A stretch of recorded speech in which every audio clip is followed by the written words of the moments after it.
அகத்தியரை தரிசனம் பண்ணுவதற்காக சிங்கேரிக்கு வந்த வேதசாஸ்திர பண்டிதர் ஒருவரிடம் ஸ்ரீ ஆச்சாரியர் அவருடைய குமாரனின் படிப்பை பத்தி விசாரித்த போது நடந்த சம்பாஷணை முழுவதும் நவீன வித்யாபியாசம் அப்படிங்கிற அத்தியாயத்துல அந்த புஸ்தகத்துல எழுதப்பட்டிருக்கு.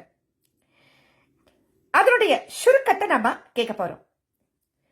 அந்த பண்டிதர் தன்னுடைய குமாரன் 6வது பாரத்துல, அதாவது அக்காலத்து 11வது வகுப்புல நல்லபடியாக படித்துக் கொண்டிருப்பதாகவும் அதில் தெரிய பிறகு பட்டப்படிப்பிற்காக அவனை கல்லூரியில் சேர்க்க எண்ணி இருப்பதாகவும் ஸ்ரீ ஆச்சாரியரிடம் தெரிவிக்கிறார். எனது ஸ்வல்ப வரும்படியில் அவனுடைய மேல் படிப்பிற்காக செலவு செய்வது அப்படிங்கிறது ரொம்பவும் சிரமமான காரியம்தான். ஆனாலும் அவன் எதிர்காலத்துல பணம், செல்வாக்கு, அதிகாரம் எல்லாத்தோடையும் சுகமாக வாழணும் அப்படின்னா தொடர்ந்து மேலே படிக்கத்தான் வேணும். அவனுடைய உபாத்தியாயர்களும் அதையே தான் சொல்றா. சொல்வது மட்டும் இல்லாம என்ன அவ வற்புறுத்தியும் சொல்லிட்டு இருக்கா. அவையெல்லாம் இகலோக சம்பத்துக்கள். ஆனால் அத்தியாத்ம பிரயோஜனம் அப்படிங்கிறது சாஸ்திர படிப்பு படித்து தர்ம மார்க்கத்துல பழகினாதானே ஏற்படும் அப்படின்னு ஆச்சாரியர் கவலையோட சொல்றா.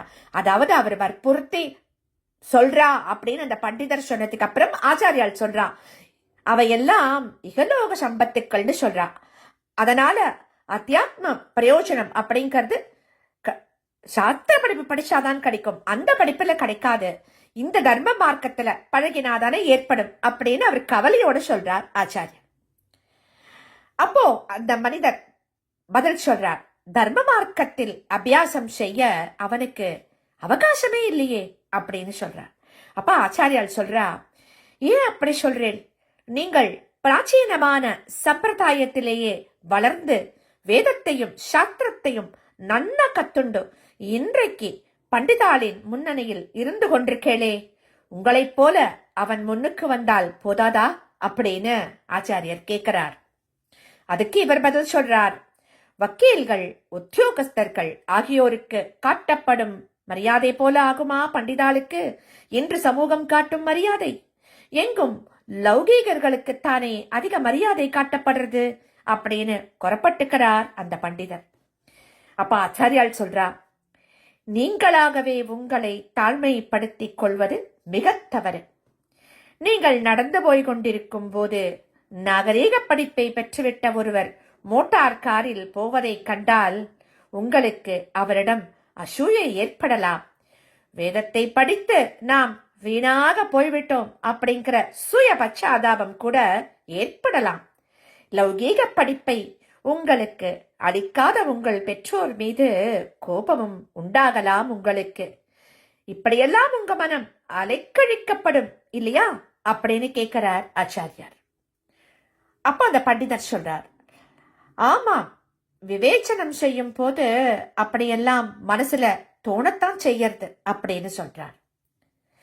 அந்த சமயத்துல ஸ்ரீ ஆச்சாரியார் அவருக்கு தன்னோட அறிவுரைய வழங்குகிறார். எவ்வளவு உயர்ந்த சாஸ்திர பயிற்சியை பெற்றிருக்கும் உங்களுக்கே அதன் மதிப்பு மறந்து போயிடுத்து. அதனால் உங்களை தாழ்ந்தவராக எண்ணிண்டு லௌகீகர்களிடம் மரியாதை காட்டிக் கொண்டிருக்கேள். அவர்களும் உங்களுடைய மனோபாவத்தை அப்படியே அங்கீகரித்து தாங்கள் மேலானவர்கள் அப்படின்னு நினைச்சு கொண்டு உங்களிடம் மரியாதை குறைவாக நடக்க தொடங்கி இருக்கா. சாஸ்திரத்தை நம்புகிறவர்களான நீங்களே வேதத்தையும் மாதா பிதாவையும் உபாத்தியாயர்களையும் நிந்தித்தால் உங்களுக்கு பாபம் சம்பவிக்காதோ? அந்த பாபத்தின் பலனை நீங்கள் அனுபவிக்க நேரிடாதோ? ஆகையால் அப்படியெல்லாம் நினைப்பதை விட்டுட்டு அந்த லௌகீகர்களிடம் அனுதாபத்தை காட்டுங்கோ. சாஸ்திர படிப்பை விட்டுட்டு லௌகீக படிப்பை தேர்ந்தெடுத்ததினால் அவர்களுடைய பாரியம் வீணாக கழிந்து விட்டது. அத்தியாத்ம ஸ்ரேயஸை பற்றி நினைக்காததினால அவர்களுடைய ஜன்மமே வீணாயிடுத்து. அதை அவர்களுக்கு தெரியப்படுத்துங்கோ. உங்களுடைய நடத்தையினால் அவர்கள் உங்களை மதிக்கும்படி செய்து கொண்டு சாஸ்திரியமான வாழ்வை தொடருங்கோ அப்படின்னு உபதேசம் பண்றா ஆச்சாரியாள். யாரோ ஒரு பண்டிதரின் குமாரன் தலைமுறை தலைமுறையாக காப்பாற்றப்பட்டு வந்த வேத தர்ம சாஸ்திர பாதையை விட்டு விலகிச் சென்று விடாம இருப்பதற்காக ஸ்ரீ ஆச்சாரியர் தன்னுடைய அருமையான நேரத்தை செலவிட்டார் அப்படிங்கிறது தான் அந்த நிகழ்ச்சியோட விசேஷம். அந்த நேரத்துல ஸ்ரீ ஆச்சாரியால் எத்தனையோ பணக்கார லௌகீகர்களை சந்திச்சிருக்கலாம்.